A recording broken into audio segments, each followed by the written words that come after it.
Hey everyone! Hopefully everybody's having a awesome week. It's been super cold here. It's been snowing for the last couple of days, so that's always fun.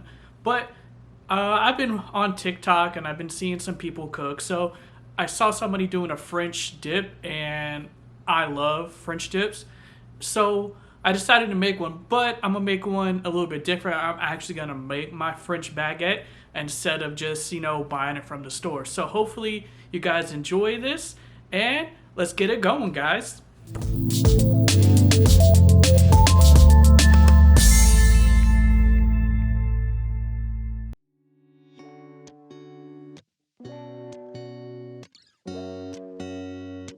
First thing we gotta get going, we gotta get our stuff for our meat get going because that's gonna take a while to make. So we're gonna go ahead and take 2 onions. Here I'm using 1 white onion and 1 yellow onion. What you're gonna do is do a rough chop on this. Not gonna be anything crazy, because it's all gonna stew down anyway.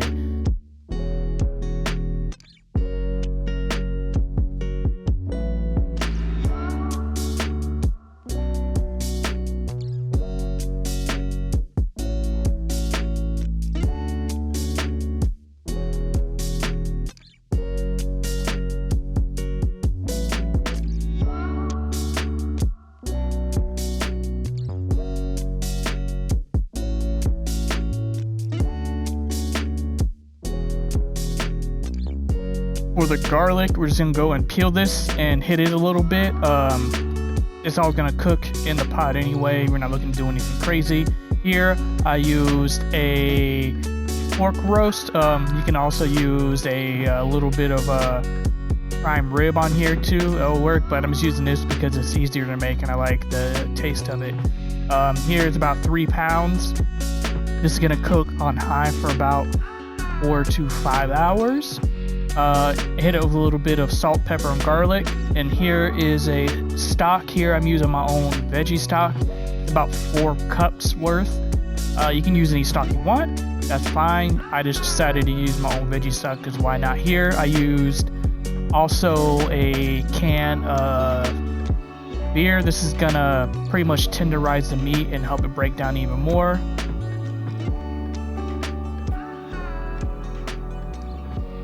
Then goes a cup of Worcestershire sauce.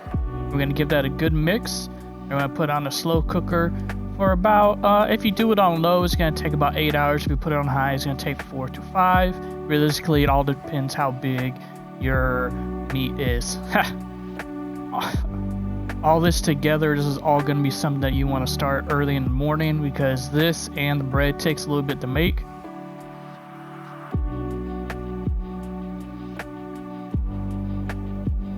It's in a little bit of a bubble bath. We're gonna go and get our bread started. Here we're gonna take about 500 grams of flour. Here I'm using bread flour. You just, if you have AP flour, that works too. I decided to use bread just to see how it would turn out. Then we're gonna go and get our yeast started. Here I took 2 cups of water. I put it in a microwave for about 30 seconds. You want it between that 100 to 110. Then you're gonna take 2 tablespoons of salt and about a packet of yeast, or 2 1/4 teaspoons. And then you're gonna take a little bit of that flour mixture that you have in there. You're gonna put that in. You're gonna give that a mix, and you're gonna set that aside until it gets real nice and foamy.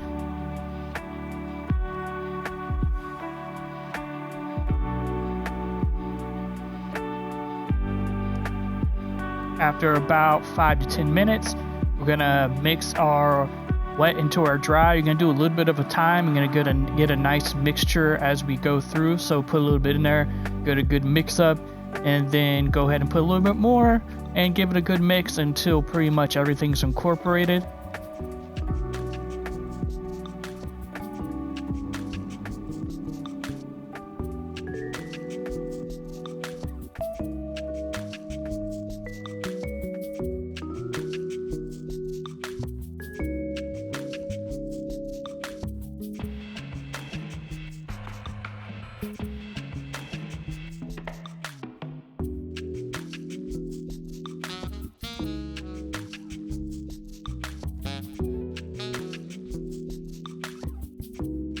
Once everything is incorporated, we're gonna go and let that proof for about 2 hours.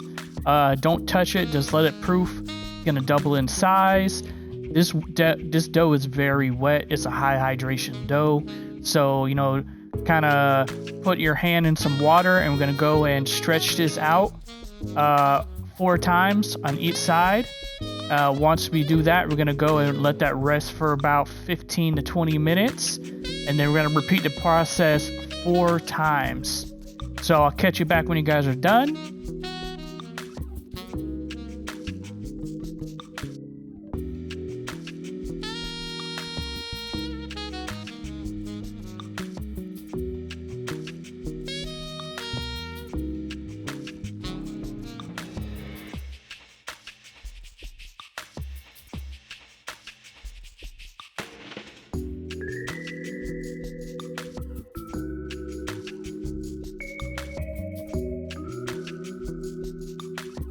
Now that that 4th time is done, we're gonna go and cut this up and distributely put it into little loaves. Mine are gonna be a little bit of baguettes. If you decide to do a whole loaf, that's fine too. Just cut it a little bit bigger than what I have.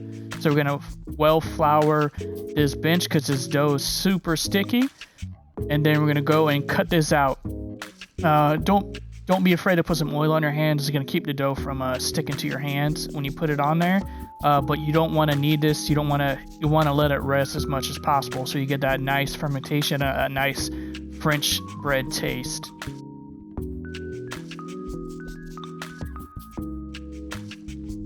For this, for the scale, I just did 150 gram loaves.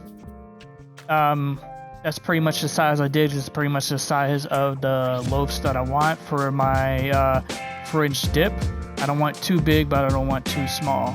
So go ahead and weigh those out. Here I got 6. You might get a little bit more, you might get a little bit less. It all depends how big and how much you do your dough.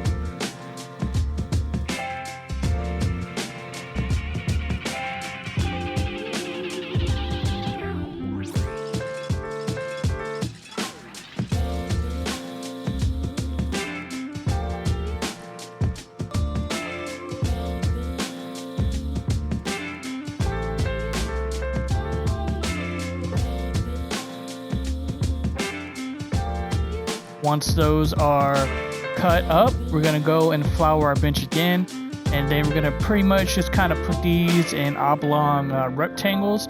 You're gonna let these sit for about 45 minutes to an hour.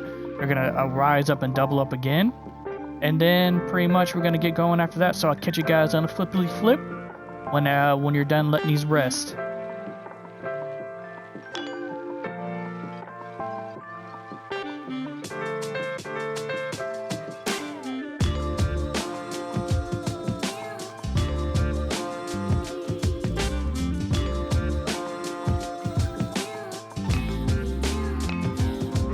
So you can go ahead and clean your surface off. We're gonna hit it with some oil. We're gonna start forming these loaves up. Here, it's gonna take a little bit for you to get used to, but you know, you wanna kinda put it out in a little rectangle, and you're gonna take the top half and fold it towards you, and you're gonna press it down to steal the edge a little bit, and then you're gonna roll it back towards you, and you're gonna kinda close the seam up with the tip or the heel of your hand, whatever you feel most comfortable with. It's gonna take a little bit for you to get used to. Don't worry, you know, you can always practice. Then we're gonna pretty much taper these to give them the classic baguette look, and then pretty much just there we go, you know, finish it off. And then we're gonna let these sit again after we go ahead and form our loaves. We're gonna let these sit for another 45 minutes. It's a lot of time. So as I told you guys, this is something you want to start in the morning, on the weekend. By the time dinner comes around, everything will be done.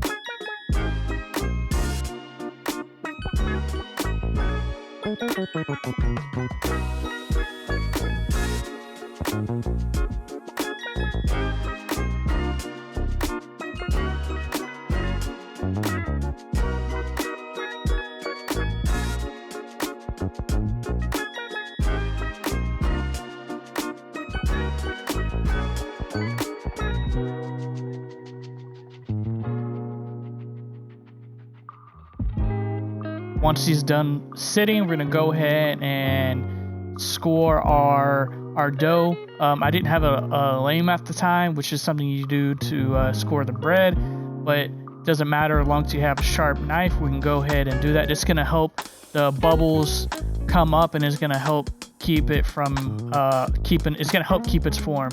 So here, this is gonna go in an oven. While those are proofing, you're gonna go ahead and preheat your oven to 425, and you're gonna put a deep dish pan at the bottom with some water. It's gonna give it a classic French bread crust on the outside and the sound you want. You know, you watch Ratatouille. You know that sound when she says is how you know when the bread is fresh. You can hear the sound of it crust crackling. You know, it's a symphony of noise. That's how you know that bread is good. By now, pretty much our roast should be done and good to go.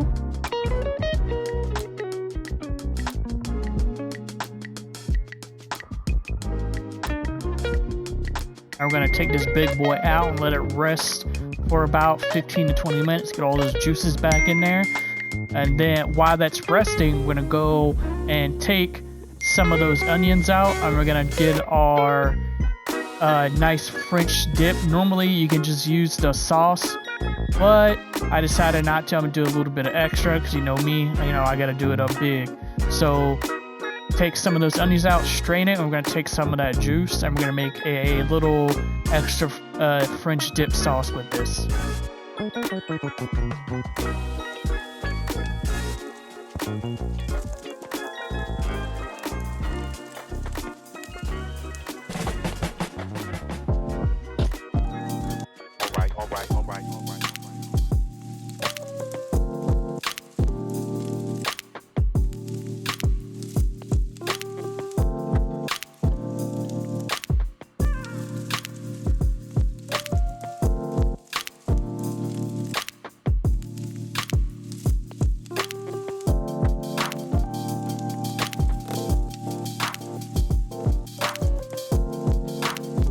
Take a pot on medium heat, put some oil in there. When that oil gets hot, we're gonna go and take those onions that we strained. We're gonna put some of those in there, and we're gonna cook those down. We're gonna break those down, kind of like a French onion soup. You want to cook these out until they start to turn a little bit of a jam. Once they start cooking in, we're gonna go and throw a half a cup of sugar on these, and it's gonna help break down the onions and caramelize them even more.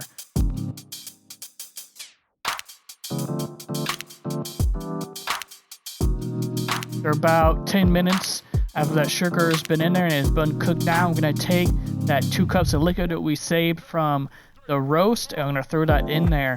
And we're going to bring that up to a boil pretty much.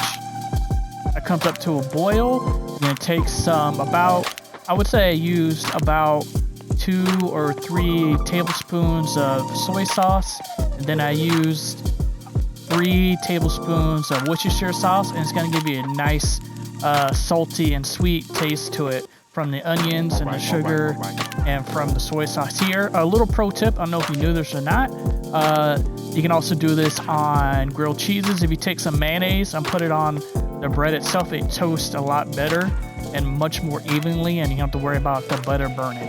If you didn't know that, hey, go ahead and use that tip. It helps with grilled cheese a lot too. You get a nice crispy outside. So while that's in there toasting, I'm going to go ahead and tear some of this meat up for our sandwiches. I forgot to say, also I used some provolone cheese on the bread and melted it down. I love cheese, so you know, why not throw some cheese on there.